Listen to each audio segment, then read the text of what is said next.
आदरणीय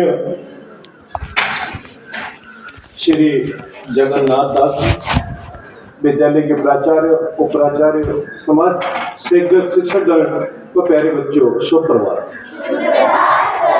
आज हमारे लिए बड़ा गौरव का क्षण है कि हमारे बीच में जवाहर नवोदय विद्यालय के ही पूर्व छात्र, जिनका संबंध महाराष्ट्र के भुसावल जनपद से है और जो नवोदय विद्यालय में 1993 में जिन्होंने प्रवेश किया था और 10वीं कक्षा में बोर्ड परीक्षा में जिन्होंने पहला रैंक हासिल किया था और 12th साइंस में भी जिन्होंने सेकंड रैंक हासिल किया था, उसके उपरांत बीटेक इन मैकेनिकल इंजीनियरिंग करके उसके उपरांत इन्होंने 8 सालों तक शिक्षण कार्य भी किया, लगभग 3 इंजीनियरिंग कॉलेजेस में मुंबई और पुणे। वर्तमान में ये पिछले लगभग 12 सालों से इस्कॉन संस्था है। इस्कॉन का फुल फॉर्म आपको पता होगा, international society for Krishna consciousness. तो भगवान कृष्ण के प्रति समर्पित और आज तक इन्होंने 144 जवाहर नवोदय विद्यालय जो लगभग 16 राज्यों में फैले हुए हैं उनमें अपना ज्ञान का प्रसार किया है और पूरे देश भर में अगर बात करें तो लगभग 1000 से ज्यादा स्कूलों और कॉलेजेस में इन्होंने जो जीवन मूल्य है और जीवन कौशल है उस पर अपना ज्ञान जो है बच्चों को दिया है। तो प्यारे बच्चों, जो पथ स्वदेश सेवा का है अपनाते, जो पथ स्वदेश सेवा का है अपनाते, उनका गुण मानव मुक्त कंठ से गाते। वंदे जो मातृभूमि के परम पुजारी, सच्चे स्वागत के होते भी अधिकारी। तो मैं एक बार पुनः हमारे बीच स्वामी जगन्नाथ दास जी का हार्दिक अभिनंदन, हार्दिक स्वागत करता हूँ और मैं समझता हूँ कि आज आप सबके लिए और हमारे लिए भी ये बड़ी बात है, गौरव का पल है, या हम अपने आप को सौभाग्यशाली समझते हैं कि आज इनके मुख से जो एक एक शब्द उच्चरित होगा, जो ज्ञान आज हमें देंगे, मुझे लगता है हमारे भी ज्ञान चक्षुओं को आज ये खोले। जीवन मूल्यों के बारे में आपको जो ये ज्ञान देंगे उसको एक एक शब्द आज आपने इनका ध्यानपूर्वक सुनना है, क्योंकि एक बड़ा अनुभव इनके पास है और जिस संस्था से ये जुड़े हैं वो लोगों में हमारे हिंदू धर्म के लिए मैं समझता हूँ एक बड़ी संस्था है, प्रचार प्रसार के लिए भगवान श्री कृष्ण के प्रति समर्पित। अब मैं ज्यादा समय न लेता हुआ विद्यालय के प्राचार्य श्री विक्रम कुमार जी से मैं अनुरोध करूंगा कि वे 2 शब्द हमारे स्वामी जी के स्वागत में कहें और उसके उपरांत हम जो है मंच स्वामी जी के हवाले करेंगे। तो विद्यालय के प्राचार्य श्री विक्रम कुमार।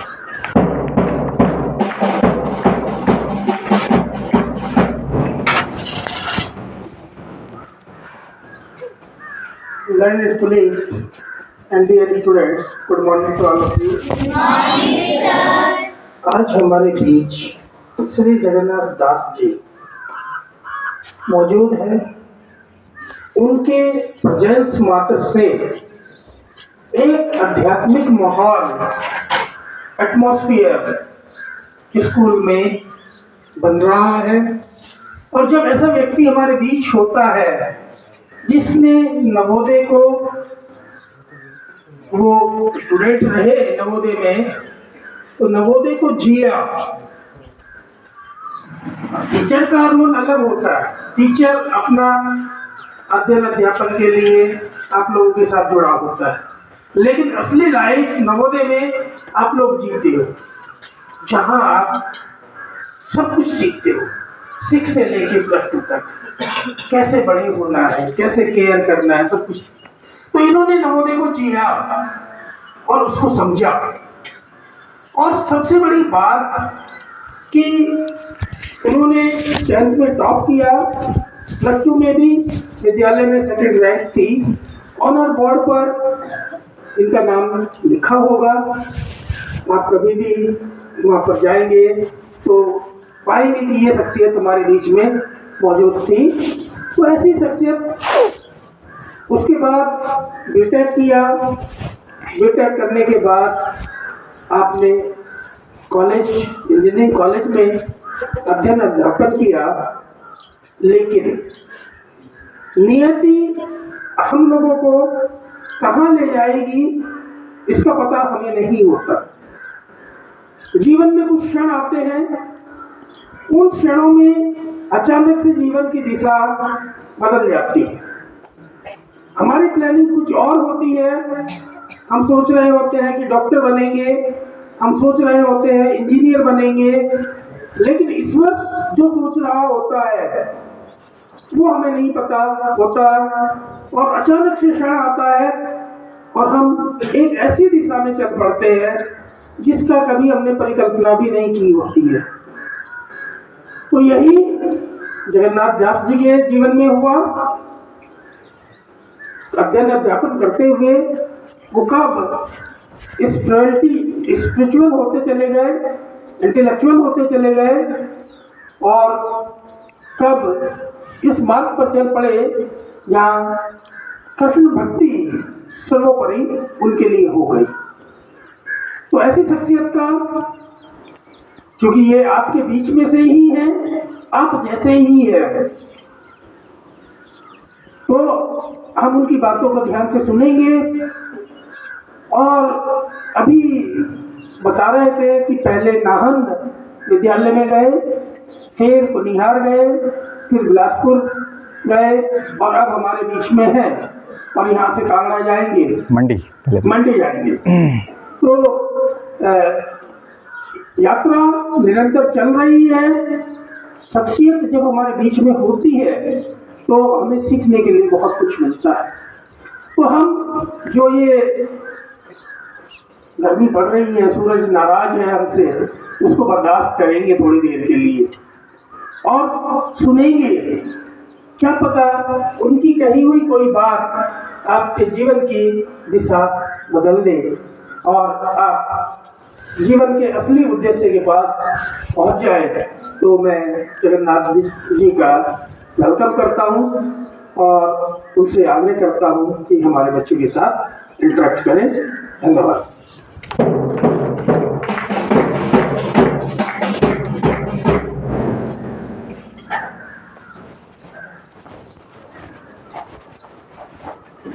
आप लोग बैठ सकते हैं, बैठ जाइए, please sit down, sit down.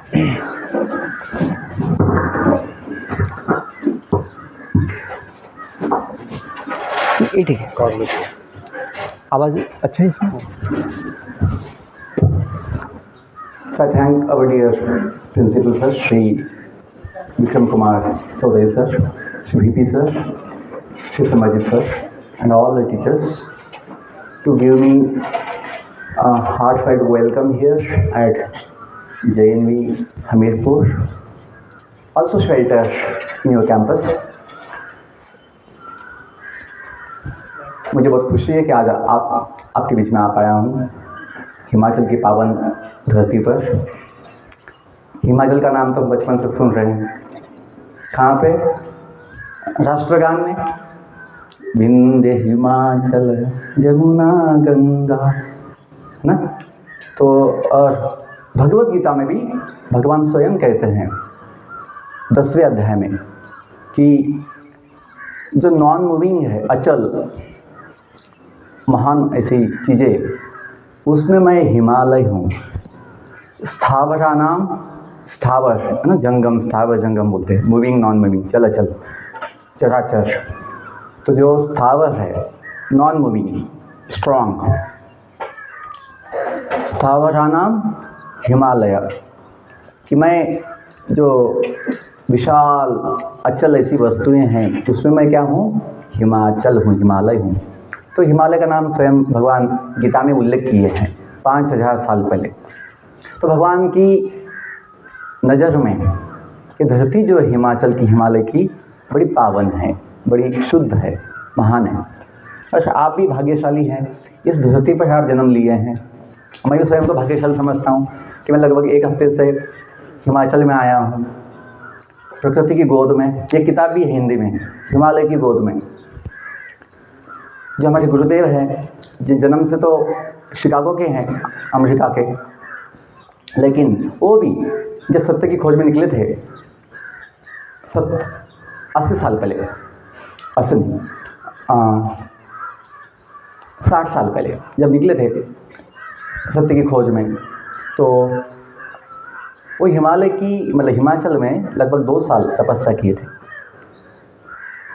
By birth जन्म से जू धर्म के हैं, अमेरिकन हैं, लेकिन हिमालय की जो दिव्यता है उनको खींच लाई थी यहाँ पे। 2 साल उन्होंने तपस्या किया था। बाद में इस्कॉन मुंबई में आए थे, इस्कॉन के जो संस्थापक है उनसे मुलाकात हुई और फिर शिष्य बन गए थे उनके। तो बोलने का मतलब यह है कि लाखों लाखों लोगों को हिमाचल जो है अपनी ओर आकर्षित करता है, क्योंकि यहाँ पे दिव्य शक्तियाँ हैं, भगवान का वास है। कभी तो बोलते हैं देवभूमि बोलते हैं, देवभूमि हिमाचल प्रदेश। तो हम नवोदय की बात बोलते हैं कि हम सब नवोदय में जो आए हैं, हम सबका सौभाग्य है कि ऐसी व्यवस्था कहीं नहीं है। अभी हम IITs भी देखे हैं, NITs भी देखे हैं, विदेशों का भी सुने हैं, MIT होते हैं, बहुत कुछ ऐसा यूनिवर्सिटीज़ है। लेकिन नवोदय का जो सिस्टम है, जो व्यवस्था है, सुविधा है, वो कहीं नहीं है। हमें समझना चाहिए। थोड़ी बहुत कमियां सब जगह होती है, हम अब वहाँ ध्यान नहीं देना है। जो है पॉजिटिव चीज़ उसको लेना है, वो भी बहुत होता है। कमियों पे ध्यान देंगे तो फिर हम हमेशा दुखी होंगे, ये नहीं है वो नहीं है। जो है वो भी कम नहीं है। जैसे एग्जांपल देते, कभी पानी का ग्लास है, समझो पानी के ग्लास में आधा पानी है, आधा हाफ खुला मतलब खाली है। तो जो पॉजिटिव व्यक्ति होता है, सकारात्मक व्यक्ति होता है, वो खाली ग्लास नहीं देखता है, जो आधा पानी है वो देखता है, उसका उपयोग कैसे किया जाए वो सोचता है। वैसे ही जीवन में बुद्धिमान जो यदि हम हैं तो हमें पॉजिटिव होना चाहिए। जो है उसका उपयोग कैसे किया जाए, क्योंकि सबको सब कुछ नहीं मिलने वाला है, उसकी आवश्यकता भी नहीं होती है। लेकिन भगवान सभी को जो आवश्यक है कुछ ना कुछ अवश्य देते हैं, हमें समझना चाहिए। और सब दुनिया जब भगवान बनाए हैं तो उनकी व्यवस्था है दुनिया में, वो दुनिया चलाते भी हैं। जिसको ये समझ में आ जाएगा कि दुनिया कोई ऐसी अपने आप बिना कंट्रोल के चलने वाली चीज़ नहीं है। बिग बैंग थ्योरी जैसा कुछ बोल देते कभी, दुनिया कैसे बनी, तो कोई कल्पना किया 100 साल पहले। मुझे लगता है कि कोई बड़ा विस्फोट से दुनिया बनी होगी, कोई कल्पना है किसी की, लेकिन सत्य तो नहीं है वो चीज़। कुछ बनाने के लिए कुछ विचार, कुछ हेतु, कुछ व्यक्ति होता है। आप लोग अच्छी पेंटिंग बनाते हो नवोदय में ना, हम भी कुछ अच्छा कुछ सीखे थे नवोदय में, स्केचिंग पेंटिंग। तो स्केचिंग पेंटिंग छोटा चीज़ बनाने के लिए थोड़ा कला चाहिए, बुद्धि चाहिए। ऐसा तो नहीं होता कि होली के उड़ते उड़ते रंग जो है एक साथ आ गए और पेंटिंग बन गया और चिपक गया नोटिस बोर्ड पे। ऐसा पेंटिंग तो कभी नहीं देखा होगा। सादा फूल का कोई नेचर का पेंटिंग बनाने के लिए भी थोड़ी कला बुद्धि चाहिए होती है। तो इतना सुंदर अनंत विश्व बनाने के लिए कोई सोचा नहीं होगा, कोई किसी का विचार नहीं होगा, ये तो समझना बुद्धिमानी नहीं है। ईश्वर का मतलब होता है कंट्रोलर, कंट्रोलर देवता, नियंत्रक, कंट्रोलर, जिनकी शक्ति होती है। कोई लोग बोल देते हैं कौन देखा ईश्वर को, ये उनका अज्ञान है। ईश्वर का मतलब होता है कंट्रोलर, और ईश्वर या देवता शक्तिमान व्यक्ति सब लेवल पे होते हैं। छोटी से छोटी चीज, छोटी से छोटी स्तर से लेकर उच्चतम तक ईश्वर होते हैं, कंट्रोलर होते हैं, शक्तिमान लोग होते हैं। जैसे यदि हम अपनी स्तर पर देखें, अपना शरीर है, ये भी एक फील्ड है, एक फील्ड शरीर, जो भगवान गीता में कहते हैं एक क्षेत्र है, फील्ड है। तो इसका कंट्रोल कुछ हद तक अपने पास भी है कि शरीर की जो अंग है, अवयव है, उनका उपयोग कैसे करना है, चॉइस अपने पास है। और उसका जो नियमन है, रेगुलेशन, अपने हाथ में है। तो अपना जितना क्षमता है उतना हम कंट्रोल दिखाते हैं अपने जीवन में। जैसे अभी स्कूल है तो स्कूल लेवल पे control principal sir, VP sir, जो मैनेजमेंट कमेटी होती हैं, उनके हाथ में होता है। फिर गांव है, फिर तालुका है, ज़िला है, फिर स्टेट है, फिर धरती है, फिर ब्रह्मांड है। सब जगह पर जैसे जैसे उसका प्रभाव, मतलब आकाश बढ़ता है, उसका व्याप्ति बढ़ती है, तो शक्ति भी बढ़ती है। किसकी? कंट्रोलर की, नियंत्रक की। तो छोटी से छोटी चीज़ से लेके बड़ी तक सब जगह कंट्रोलर है, ईश्वर है, देवता है। जैसे हम जो सूर्य हैं उनको भी बोलते हैं सूर्य देव, जिनका नाम है विवस्वान। गीता में भगवान बताते हैं कि आज जो इंचार्ज है सन गॉड, उनका नाम है विवस्वान। तो जो भगवान स्वयं गीता में 5000 साल पहले बताते हैं कि सबसे पहले मैं एक दिव्य ज्ञान सूर्यदेव को दिया था, जिसका नाम है विवस्वान। सब कुछ है वैदिक साइंस में। माता सरस्वती के हाथ में जो वेद होते हैं, उनमें सब कुछ ज्ञान एग्जैक्टली टू द पॉइंट दिया गया है, स्पष्ट रूप से विस्तार में दिया गया है। अपना दुर्भाग्य है जब ब्रिटिश लोग इस अपने देश को गुलाम बनाए, उन्होंने हमें लूटा, फंसाया और अत्याचार किया। आज भी बहुत रूप से हम गुलामी हैं, गुलामी की मानसिकता में जीते हैं। हमें अपनी संस्कृति, अपना विज्ञान का कोई महत्व नहीं लगता। सोचते हैं कि ब्रिटिश कल्चर बड़ा महान, ऐसा सोचते हैं। और ब्रिटिश लोगों की मानसिकता अभी भी बहुत लोगों में होती है। क्यों? ज्ञान नहीं है। उन्होंने क्या किया, जो वैदिक साइंस था अपना शिक्षा पद्धति में जो सिखाया जाता था, वैदिक साइंस का आधार सिलेबस था, जिसमें वेदों में फिजिक्स है, केमिस्ट्री है, मेडिकल साइंस है ना, आर्किटेक्चर है, एस्ट्रोलॉजी, एस्ट्रोनॉमी है, सब कुछ है वेदों में। कुछ कमी, और अध्यात्म भी है, लाइफ साइंस। उन्होंने अपनी वैदिक साइंस बुक्स को बोल दिया कि ये सब आपकी जो है ना बुक्स, ये माइथोलॉजी बुक्स है, माइथोलॉजी। और जो अपना इतिहास था है रामायण, महाभारत, पुराण, जो पुराण है ना, 18 पुराण मुख्य, भागवत, देवी पुराण, विष्णु पुराण, गुरु पुराण, ये सब में पूरे ब्रह्मांड की जो कुछ घटनाएं हुई है अनेक अनेक युगों में, उसका वर्णन है। ये पुराण जो है ऐसी काल्पनिक कथाएं नहीं हैं, तो हुआ है कोई युग में, कोई लोक में, ब्रह्मांड में हुआ है। लेकिन हम कभी ना उसको देखे ना पढ़े हैं, तो लगता है वो तो लगता है कि माइथोलॉजी बुक्स में है। सत्य क्या मानते हैं? तो मॉडर्न 100-200 साल की किताबें हैं जो मनुष्य बनाए हैं, बीड़ी पीते पीते। बहुत लोग तो नशा वाले ही होते हैं बहुत समय।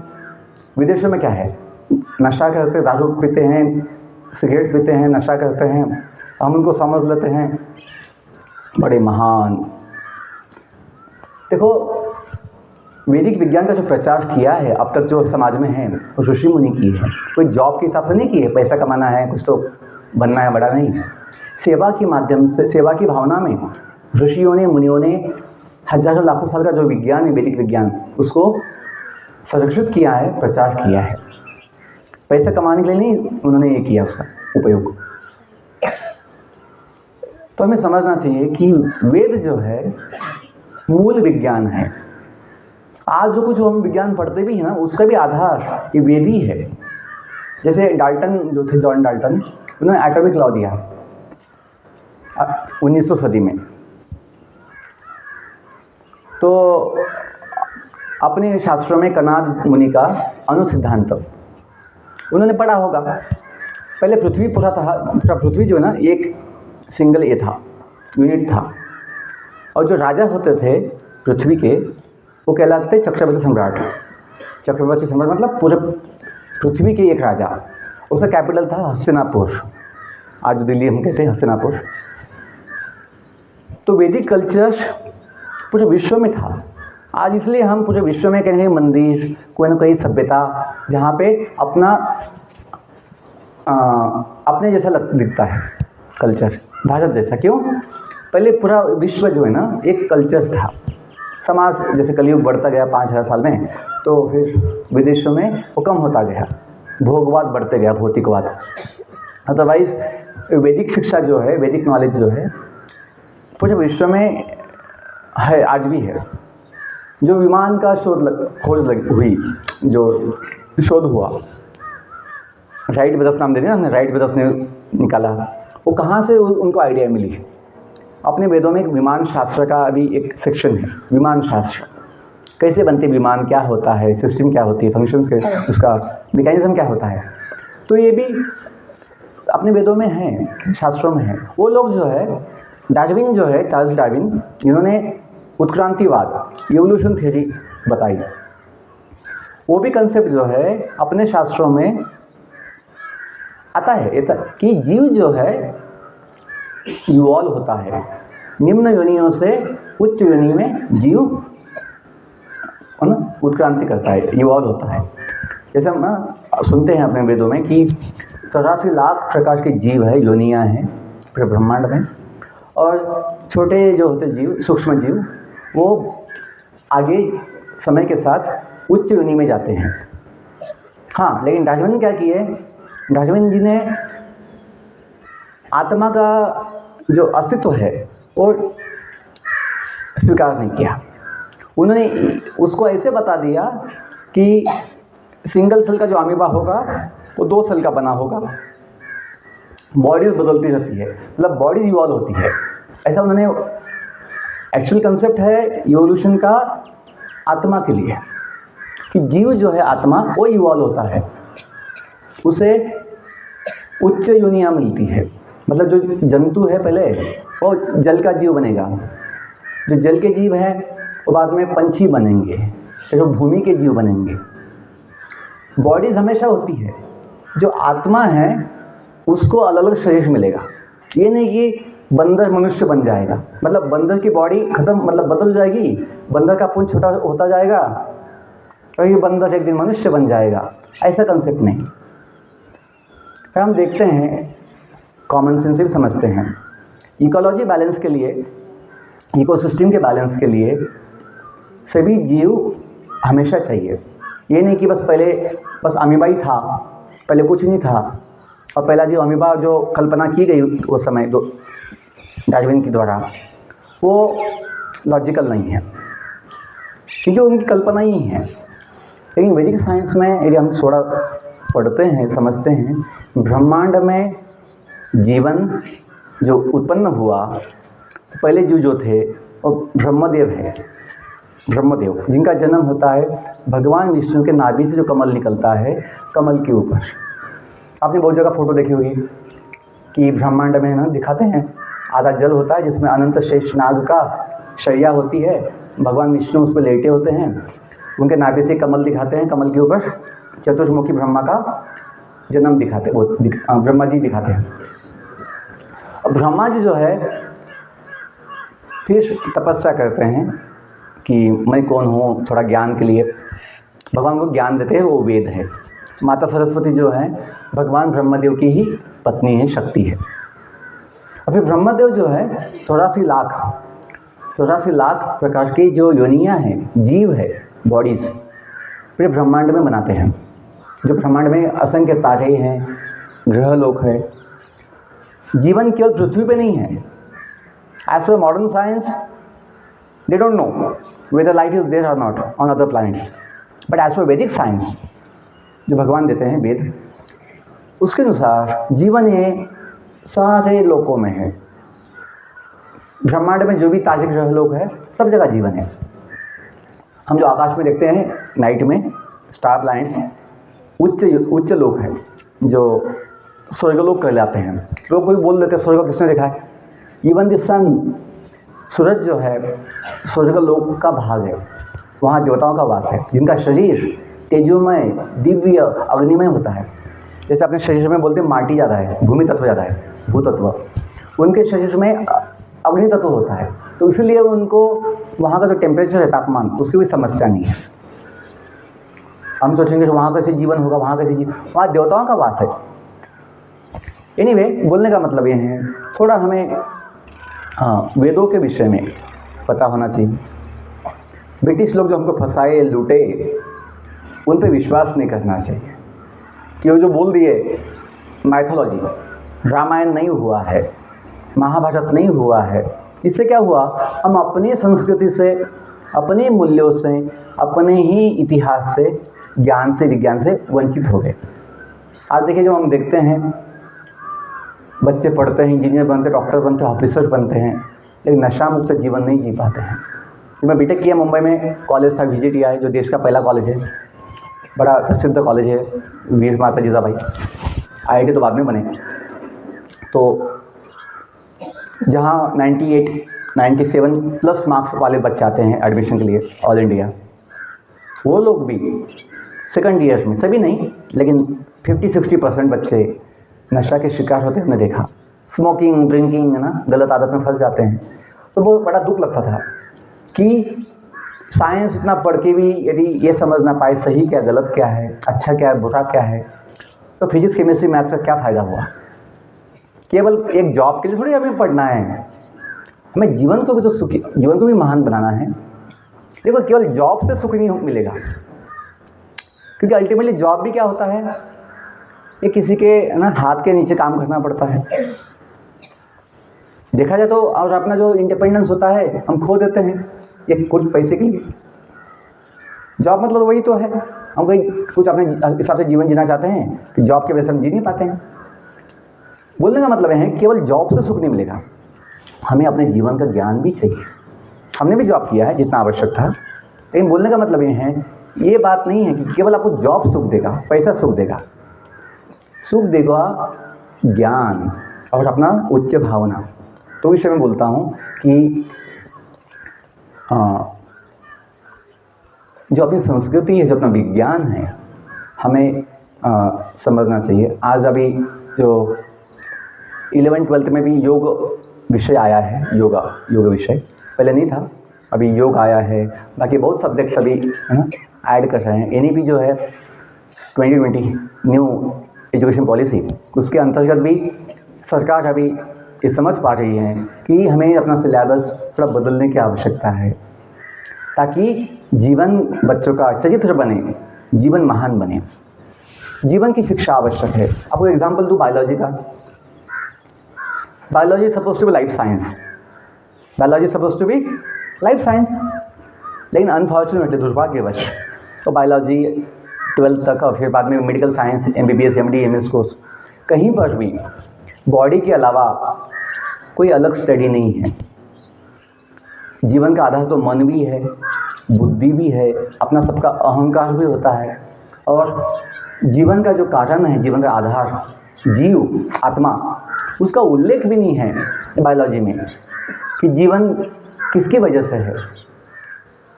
केवल बॉडी का स्टडी है, बॉडी पार्ट्स का स्टडी है, बॉडी सिस्टम का स्टडी है बायोलॉजी में, मेडिकल साइंस में, लेकिन मन, बुद्धि, अहंकार, ईगो और सबसे ऊपर हम, जीव, उसका कोई उल्लेख भी नहीं है। तो कहाँ से बच्चों में आत्मसंयम आएगा, आत्मविश्वास आएगा, आत्मबल होगा। स्वामी विवेकानंद जो बोलते थे, स्वामी विवेकानंद जी बोलते थे कि बल ही जीवन है, दुर्बलता मृत्यु है। वो बल कौन सा है, बॉडी का नहीं, आत्मबल। हम कितने समय देखते हैं, बड़े बड़े पहलवान होते हैं, हट्टे कट्टे बॉडी के लोग होते हैं, लेकिन ये छोटे बीड़ी के, सिगरेट के, काड़ी के दास बन जाते हैं, गुलाम बन जाते हैं, जिंदगी भर नशा करते रहते हैं। पहलवान तो बहुत बॉडी का बहुत बल है, लेकिन आत्मा बल नहीं है, तो छोटे से बीड़ी के दास बन जाते हैं, नशा करते रहते हैं, खुद को जलाते रहते हैं। तो बल क्या है, आत्मबल, जो आपको गलत चीज़ों से बचाएगा। समझते हैं? केवल बॉडी बड़ी होने से कुछ मतलब नहीं है। अकल बढ़िया भैंस बड़ी, क्या बोलते, कहावत है ना हिंदी में, अकल बढ़िया भैंस बड़ी। क्या बड़ी है, अकल बड़ी है, क्योंकि एक अकल जब होती है तो हम एक छोटी सी लाठी से इतने बड़े भैंस को कंट्रोल कर लेते हैं। तो जब ज्ञान होगा, बल, आत्मबल होगा, तो हम गलत चीज़ों से बच सकते हैं। आज बड़ी समस्या है नशा की समाज में। नशा, अत्याचार, भ्रष्टाचार, द्वेष, बड़ी समस्या है, लोभ। तो इससे कैसे बच सकते हैं? आत्मज्ञान से। मुझे बोलने का मतलब ये है कि हमें स्वयं के विषय में जानना चाहिए। नवोदय समिति का लोगो है, जहाँ पे 2 शब्द है ना, प्रज्ञानम ब्रह्म, सब टाइज पे हैं, बेल्ट पे होता है प्रज्ञानम ब्रह्म। तो उसका मतलब ये है, जो उपनिषद से शब्द लिए गए हैं, प्रज्ञानम ब्रह्म कहाँ से लिया है? उपनिषद से लिए। वेदों का एक भाग है उपनिषद। उसका मतलब ये होता है, किसी को पता है मतलब कि प्रज्ञानम ब्रह्म का मतलब क्या समझते हैं? पता है तो कुछ बड़े लड़कियों को, बच्चों को कुछ पता है किसी को? प्रज्ञानम ब्रह्म का मतलब क्या होता है? यहाँ पे 2 शब्द है, एक ज्ञान है, एक ब्रह्म है। एक शब्द ये भी होता है प्रज्ञा ना, प्रज्ञा, इसका मतलब बुद्धि होता है।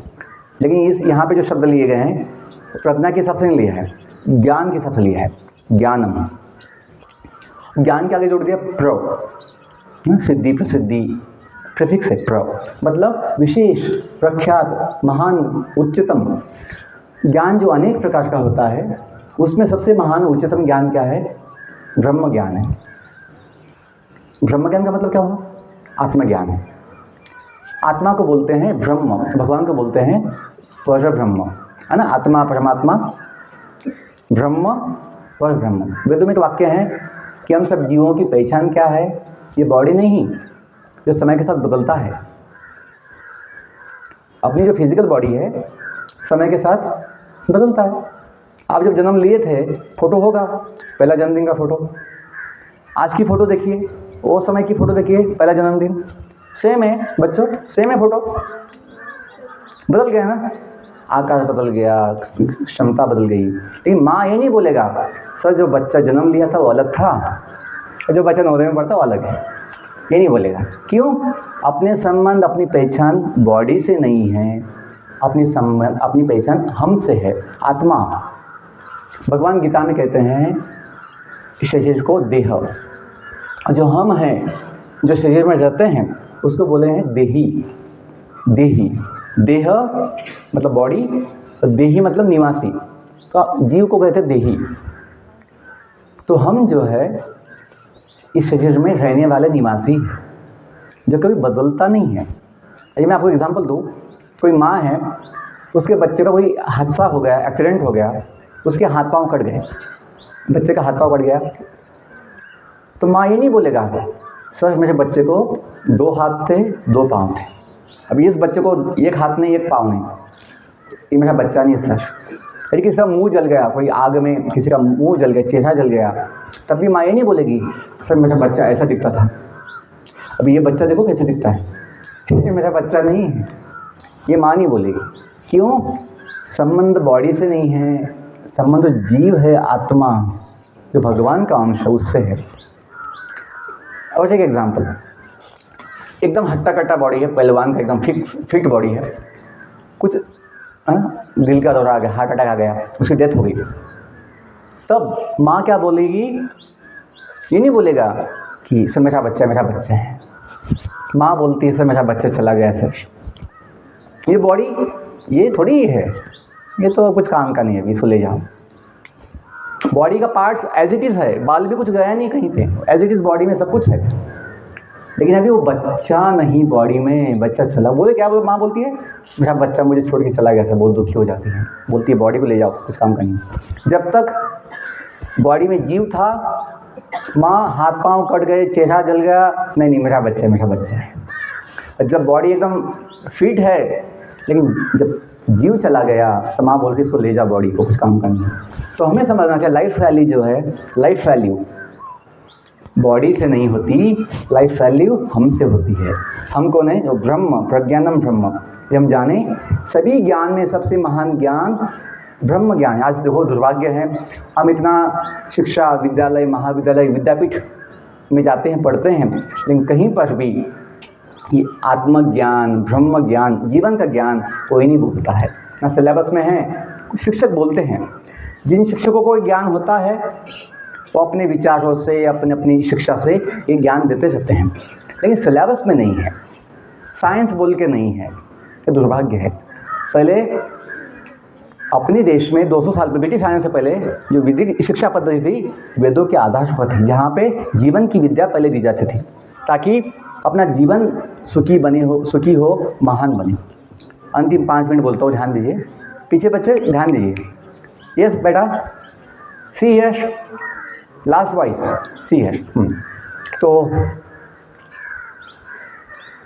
आपको सुनना है? ओके, तो 5 मिनट बोलता हूँ, लास्ट ध्यान दीजिए। आपको लाभ होगा कि आत्मज्ञान, देखो कंप्यूटर समझना अच्छी बात है, लैपटॉप समझना अच्छी बात है, दुनिया की सिस्टम समझना अच्छी बात है, लेकिन अपनी जो सिस्टम है लाइफ सिस्टम वो भी तो समझना चाहिए कि हम कौन हैं, हम कहाँ से आए हैं, हमें कहाँ जाना है। ये जो बेसिक क्वेश्चन है जीवन के, नहीं इसका क्या सोचना है, खाओ पियो मजा करो, कौन सोची इतना सोचते हो, ये तो कोई बुद्धिमानी नहीं है। वो तो पशु जो भी होते हैं, पशु पंछी, वो भी तो ऐसे जीते जीवन, खाते पीते मजा करते हैं। लेकिन मनुष्य जो है, जिसे उच्च बुद्धि है, वो समझ सकता है कि मैं कहाँ से आया हूँ, मैं कितने समय के लिए दुनिया में हूँ और मुझे आगे कहाँ जाना है। फ्यूचर प्रॉस्पेक्ट्स हम हमेशा जीना चाहते हैं, कोई मृत्यु नहीं चाहता, कोई बूढ़ा बनना नहीं चाहता, कोई बीमारी नहीं चाहता। लेकिन बुढ़ापा आता ही है, बीमारी भी आती है, मृत्यु भी आती है, तो बुद्धिमान व्यक्ति सोचेगा उपाय क्या है इसके लिए। तो ये आत्मज्ञान, जिसे हम समझते हैं कि हम जो है जीवात्मा, वो उसका स्वभाव अलग है। हम क्यों चाहते हैं जीना हमेशा, क्योंकि हम आत्मा है जो हमेशा जीती है। हम बॉडी नहीं जी सकता, क्योंकि बॉडी का जन्म हुआ है तो मृत्यु होगा। आत्मा का जन्म नहीं होता है। आत्मा को भगवान कहते हैं गीता में अजन्म अमर अविनाशी। गीता में प्रसिद्ध श्लोक है, नैनम छिन्दन्ति शस्त्राणि नैनम दहति पावकः न चैनम क्लदयन्ति आप न शोषयति मारुतः। कि आत्मा अग्नि जिससे जला नहीं जा सकता, आत्मा अस्त्र से टुकड़ा नहीं किया जा सकता, पानी उसको भिगा नहीं सकता, डुबा नहीं सकता, हवा उसको उड़ा नहीं सकती, सुखा नहीं सकती। ये अविनाशी आत्मा है। जब जाने कि हम जो है नित्य जीने वाले अमर अविनाशी जीव आत्मा भगवान के अंश है, तो हमें जीवन में भय नहीं होगा, मृत्यु का चिंता नहीं होगी। क्यों? पता है कि अपना कभी मृत्यु होता ही नहीं है। बहुत समय अपनी चिंता, दुख, समस्या बॉडी के लिए होती है। हम सोचते हैं अरे मैं बूढ़ा बन जाऊंगा, मेरा क्या होगा। हम नहीं बूढ़ा बनते हैं, ये ज्ञान बड़ा आवश्यक है। और लास्ट पॉइंट, हम जीवन में सुख चाहते हैं, आनंद चाहते हैं, समाधान चाहते हैं। बहुत बड़े बन गए, बहुत पैसा कमा लिया, बहुत कुछ संपत्ति पा लिया, लंकापति लंकेश रावण जैसा, तीनों लोग का स्वामी बन गया था रावण, लेकिन उसे सुख नहीं था, शांति नहीं थी, समाधान नहीं था। बड़ा इतिहास है जीवन दुनिया का, सीखने के लिए कि सुख शांति समाधान दुनिया की सत्ता में नहीं है, दुनिया के वैभव में नहीं है। उसकी लंका सोने की बनी थी, 10 तोला सोना नहीं, संपूर्ण लंका राज्य उससे सोने का बना हुआ था, तब भी उसे सुख नहीं मिली, शांति नहीं मिली। क्यों? वो स्वयं को मालिक समझता था, भोगी समझता था। मैं भगवान का सेवक हूँ ये नहीं मानता था, वो स्वयं भगवान बनना चाहता था। उसकी समस्या ये थी, वो भगवान को नहीं मानता था, स्वयं भगवान बनना चाहता था, मालिक बनना चाहता था। उसके विरुद्ध हनुमान जी, जो हनुमान जी है, वो स्वयं को हमेशा भगवान के सेवक समझते हैं, जो बोलते हैं हम सबका मालिक एक भगवान है। हम नवोदय में भी गाते हैं प्रेयर में, रंग जाति पद भेद रहित हम सबका एक भगवान हो, संताने धरती माँ के हम धरती पूजा स्थान हो। गाते हैं आप लोग ना कि हम सबका एक भगवान है, तभी तो हम गाते हैं तुम्ही हो माता पिता, तुम्ही हो बंधु सखा, तुम्ही हो साथी, तुम्ही सहारे, कोई ना अपना सिवा तुम्हार। बाकी लोग हैं अपने, बैचमेट्स है, टीचर्स है, फैमिली है, समाज है, लेकिन हमेशा के लिए नहीं हो सकते, थोड़े दिन का होते हैं। अपनी बॉडी भी जो है पता नहीं कितना दिन का है, लेकिन जब कहाँ है कोई ना अपना सिवा तुम्हारे, भगवान के लिए, इसलिए कहा है सदा के लिए वही हो सकते हैं अपना साथी। हम कितने भी जन्म ले सब जगह भगवान साथ में आते हैं, बाकी कोई अपने साथ में नहीं आएगा। डेथ के समय जब जीव निकलता है बाहर बॉडी से, भगवान साथ में आते हैं, परमात्मा साथ में आते हैं। हम कभी अकेले नहीं हैं। हम जाने जो हम जीव है, आत्मा अकेले नहीं है, साथ में कौन है? भगवान है, परमात्मा हम सबके साथ है, सभी जीवों के साथ है, पंछियों के साथ है, कीड़ों के साथ है, पेड़ पौधों के साथ है भगवान। तभी उनका जीवन वो जी पाते हैं। और गधों को क्या पता अपना भोजन कहाँ पे है? गधे को भोजन कैसे मिलता है? भगवान जो जानते हैं कहाँ पे भोजन की व्यवस्था है, उसको ले जाते हैं। गीता में प्रसिद्ध श्लोक है 18वें अध्याय में, ईश्वर सर्वभूतानां हृद्देशे अर्जुन तिष्ठति भ्रामयन् सर्वभूतानि यंत्र अवरणी माया, कि सभी जीवों के हृदय में भगवान जो है सबका भ्रमण निर्देशित करते हैं। तो ये बातें बोलने की कि यदि हम थोड़ा भगवत गीता जो वेदों का सार, आज वेद पढ़ना संभव नहीं है, वेद समझना, अभी 2 शब्दों का मतलब हम समझ नहीं पाते, प्रज्ञानम ब्रह्म, वेदों की भाषा क्या समझ पाएंगे। लेकिन चिंता की आवश्यकता नहीं है, वेदों का सार भगवत गीता जो है बड़ी आसानी से भगवान ने सब ज्ञान उसमें दिया है। मैं 25 साल से भगवत गीता पढ़ रहा हूँ, हज़ारों बार पढ़ लिया है, लेकिन हमेशा नया नया उसमें साक्षात्कार अनुभव आता है। क्यों? वो दिव्य ज्ञान है। पूरे विश्व में जो बुद्धिमान लोग हैं वो लोग गीता का अभ्यास किए हैं। क्यों? गीता कोई इसी धर्म की बुक नहीं है, गीता एक विज्ञान है। डॉक्टर APJ अब्दुल कलाम भी गीता पढ़ते थे, आइंस्टाइन न्यूटन भी गीता पढ़ते थे। आप कहीं गीता पढ़ खोलो, वहाँ देखो, कोई जाति पे ना धर्म की बात नहीं है, जीवन की बात है, विश्व की बात है, विज्ञान की बात है। योग, योग मतलब क्या है? वो विज्ञान योग। तो गीता में 4 योग बताए हैं, कर्म योग, ज्ञान योग, ध्यान योग और भक्ति योग। ये कहीं ऐसे धर्म की बात नहीं है। हाँ, हम नहीं मानते। जैसे अभी सूरज है, सूरज जो है वो सबके लिए है। ऐसा नहीं कि ओ बस ये एक जाति के लिए सूरज है, एक जाति के लिए चांद है, एक जाति के लिए कोई धरती है। नहीं, मनुष्य नहीं, सभी जीवों के लिए तो एक ही तो है धरती, चांद, सूरज। भगवान भी तो एक ही है, सबका मालिक एक ही तो है। लेकिन जाने तो हम सब में क्या आएगा? बंधु भाव आएगा। जो हम बोलते हैं ना, I love my country and then all Indians are my, ये बंधु भाव आएगा यदि हम जानेंगे हम सबका संबंध एक भगवान से है, एक माता धरती माता से है, एक सूरज से है, एक चांद से है, एक दुनिया से है। तो इसलिए बच्चों जो ज्ञान यदि हमें होगा तो भावना क्या होगी अपनी? वसुधा इव कुटुंबकम। आज लोग ना फैमिली में रहते हैं 4-5 लोग, वो भी एक दूसरे के साथ प्रेम से नहीं रहते हैं, द्वेष होता है, हिंसा करते हैं, अत्याचार करते हैं, एक दूसरे के ऊपर अन्याय करते हैं, भाई भाई के भी अन्याय कर देता है, अपना नहीं समझता। क्यों? ये समझ नहीं पाते अपना सुख अपना समाधान। में जो बोल रहा था अंतिम बात यही कि अपना सुख समाधान आनंद जो हम चाहते हैं वो कुछ वस्तुओं में नहीं है, दुनिया में नहीं है, वो अपने पास है। क्यों? आत्मा जो है उसका स्वभाव है सच्चित आनंद। लास्ट पॉइंट ध्यान दीजिए, बस लास्ट 1 मिनट। सच्चित आनंद इतना समझिए बस कि हम जो है सभी लाइफ स्किल्स, सभी लाइफ वैल्यूज़, सब कुछ उसमें आ जाएगा लाइफ साइंस ही समझने से। क्या? हम कौन है, अपना स्वभाव क्या है। हम बोलते हैं properties of elements, metals, properties of non metals, properties of, है ना, सॉइल, प्रॉपर्टीज़ ऑफ वाटर, पढ़ते हैं केमिस्ट्री फिजिक्स में। यदि हम स्वयं का सेल्फ नॉलेज नहीं रखेंगे तो फिर कुछ कमी होगी हमेशा जीवन में। तो बस आत्मज्ञान से आत्मबल आएगा, आत्मबल से आत्मविश्वास, आत्मविश्वास से आत्मसंयम। जिसमें संयम होता है तो व्यक्ति शांत होता है। मन में बहुत इच्छाएं आती हैं, बड़े बड़े प्रलोभन आते हैं, कभी संयम भावना, कभी हम बड़ा गुस्सा आ जाता है, कभी भावनाओं पे संयम चाहिए, इच्छाओं पे संयम चाहिए, इंद्रियों पे संयम चाहिए। तो कहाँ से आएगा? आत्मज्ञान से आता है। वही बात बोल रहा हूँ, जिसमें संयम हो शांत होता है, शांति पाता है, और जो शांति पाता है वो सुख पाता है, और जिसने सुख पाया है जीवन का वो समाधानी होता है।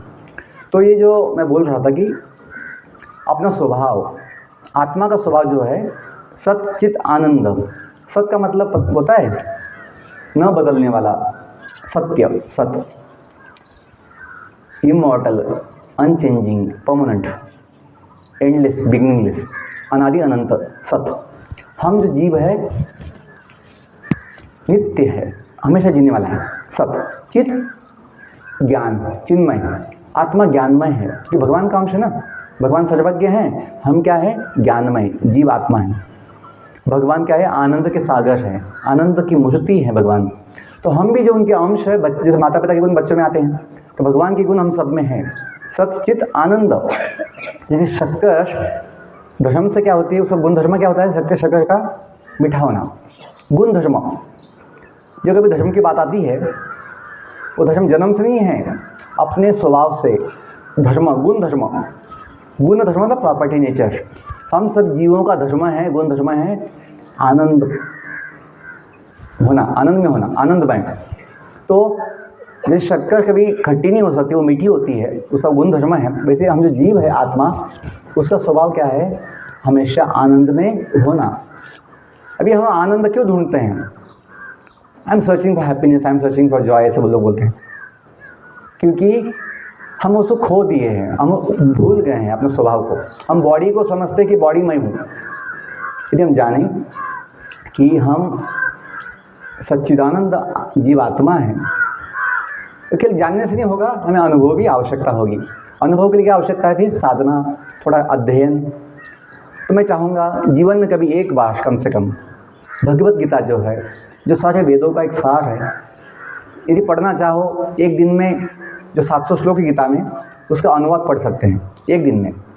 अनुवाद ट्रांसलेशन, 2 लाइन का जो ट्रांसलेशन है 700 श्लोकों का, उसमें आपको अपनी जीवन की समस्याओं के लिए, जो भी अपने जीवन की दुनिया के प्रश्न होते हैं, उसके जवाब मिल सकते हैं, सवाल को या समस्याओं का समाधान मिल सकता है। तो कभी आप ना अपने लिए कभी ना गीता पढ़िए, स्वयं के लिए। देखो कि सही में सब लोग बोलते हैं गीता गीता, माता के हाथ में जो वेद है, वो सही में वो ज्ञान क्या है, जानने के लिए योग क्या है। बस यही बात है, यदि हम ये जानें और भगवान से जुड़े। योग मतलब क्या होता है, योग मतलब जुड़ना। IIT के लोगों में 3 शब्द है, योग कर्मसु कौशलम। क्या कहा है, बोलो, योग कर्मसु कौशलम। तो कहा गया इसका मतलब कि गीता का आता है 3रा अध्याय का श्लोक है, उसमें कर्मयोग का इसमें आता है। भगवान बताते हैं सभी कर्मों में, सभी कार्यों में सबसे बड़ी कुशलता, एक्सपर्टीज, स्किल योग है। योग कर्मसु कौशलम। योग मतलब जुड़ना। जब भगवान से जुड़ेंगे, संबंध कि मैं भगवान का अंश हूँ, हनुमान जैसे, तो भगवान से शक्ति, बुद्धि, ज्ञान ले पाएंगे। तभी तो हम गाते नवोदय में, इतनी शक्ति हमें देना दाता, मन का विश्वास कमजोर होना। आगे, हम चले नेक रास्ते पे, हमसे भूल कर भी कोई भूल। मानव का स्वभाव है गलतियाँ करना, भूल करना, बाद में भूल भी जाना। लेकिन जब भगवान से शक्ति बुद्धि लेंगे तो भूल कमी होगी, है ना, कमी होगी, भूल कम होगी। हम भूलेंगे नहीं भगवान को। अपनी भूल सबसे बड़ी ये हुई है, हम भगवान को ही भूल गए। हम मानते सोचते भी नहीं कि भाई कोई हम किसी के हैं। बच्चों, दुनिया में हम किसी के हैं तो केवल भगवान के ही है। क्यों, बॉडी भी जो अपनी है थोड़े दिन की बात है, दुनिया थोड़े दिन की बात संबंध, लेकिन सदा के लिए अपनी कोई किसी का है हम तो भगवान के हैं। और कोई अपना है तो भगवान अपने हैं। ये समझने से क्या होगा, हम तो भगवान से जुड़ेंगे ही, लेकिन सबके साथ भी जुड़ पाएंगे कि सभी अपने हैं, कि सभी भगवान के हम बच्चे हैं। हमने पाया है। आज हमें सभी जगह आनंद क्यों लगता है, प्रेम क्यों लगता है, ज्ञान है तो सभी अपने लगते हैं। तो मुझे उत्साह है, सेवा का भाव। तो अल्टीमेटली जो पढ़ाई के लिए बोलता हूँ, सबसे बड़ा मोटिवेशन, अब हम बोलते हैं मन, पढ़ाई में मन नहीं लगता है, डिस्ट्रैक्शंस होती है, फोकस नहीं होता है, पढ़ते कभी ध्यान में नहीं रहता है। यदि मोटिवेशन जो है केवल परसेंटेज मार्क्स ना होते हुए कुछ सीखना है, कुछ ज्ञान लेना है, ये होगा तो सही में अपना जो लगन बढ़ती है, एब्जॉर्प्शन बढ़ता है, फोकस बढ़ता है। तो समिति ने ना सभी गेट में, नवोदय के गेट पे लिखा है, कम टू लर्न, शिक्षार्थ आइए। क्या लिखते हैं, शिक्षार्थ। तो हम जो स्कूल में आए हैं तो अपना मोटिवेशन चाहिए, तो अच्छा सीखना है, टीचर से सीखना है। बच्चों, नवोदय विद्यालय में जो शिक्षक है ये सबसे स्पेशल है ना। हमें नवोदय के पहले से शिक्षक मिले नवोदय के बाद ऐसे शिक्षक मिले जो हमें 24 घंटे कैंपस में उपलब्ध होते हैं और ध्यान देते हैं, शिक्षा देते हैं, संभालते हैं, माता पिता जैसे। आजकल समाज में माता पिता को भी समय नहीं है अपने बच्चों को समय देखने के लिए, लेकिन यहाँ पे शिक्षक नवोदय कैंपस में हमेशा हम चाहे तो उनका लाभ ले सकते होते हैं और हम उनका लाभ ले सकते हैं, उनसे आशीर्वाद लेकर अपने जीवन को महान बना सकते हैं। इनका हमेशा माता पिता जैसे सम्मान कीजिए। कहते हैं in giving we receive, in giving respect, in giving value to teachers we also receive respect and value in life. तो ये बात है कि अपना सौभाग्य है नवोदय में, कुछ 7 साल का अपना समय होता है, इसको समझिए, अच्छा इसका उपयोग लीजिए और जीवन को महान बनाइए। और जो मोटिवेशन में बताया, कम टू लर्निंग, ये नहीं कि बस 90+ 97 मिलने से ही सुख मिलता है। मैं अपनी बैच में टॉपर था हमेशा 10th-12th में, लेकिन ये पाया हूँ सुख उसमें कभी नहीं मिला जो एक अच्छा विचार जीवन के लिए था, कुछ सेवा देनी है समाज के लिए, तो हमने सुख पाया है। तो come to learn, go to serve, ये जो सेवा का भाव है ये अपना स्वभाव है आत्मा का। क्यों? सेवा में आनंद मिलता है। स्वयं भगवान भी जो स्वामी है सबके, वो भी सेवा करते हैं माता पिता जैसे सबके लिए। तो हमें समझना चाहिए सेवा ही परम सुख है, सेवा ही परम धर्म है। आई लव माई कंट्री मतलब क्या है? बोलने की बात है केवल नहीं, लव मीन्स टू सर्व। जैसे माता पिता बच्चों को प्रेम करते हैं तो फिर बच्चों का देखभाल करते हैं, सेवा करते हैं, उनके लिए सब सोचते हैं, वैसे ही हमें समझना चाहिए अच्छा ज्ञान लेकर, अच्छा बनकर हम समाज के लिए कुछ योगदान दें। क्यों? देने में बहुत सुख मिलता है, लेने में तो बस हम दबते जाते हैं। जब देना लगोगे थोड़ा ऊपर उठ सकते हैं, जीवन में आनंद पा सकते हैं। ओके, आपने बहुत ध्यान से सुना। मैं अपने शिक्षकों को धन्यवाद देता हूँ, principal sir Shri Chaudhary sir, उनको धन्यवाद देता हूँ, उन्होंने हमें सेवा का मौका दिया। I wish you all the best.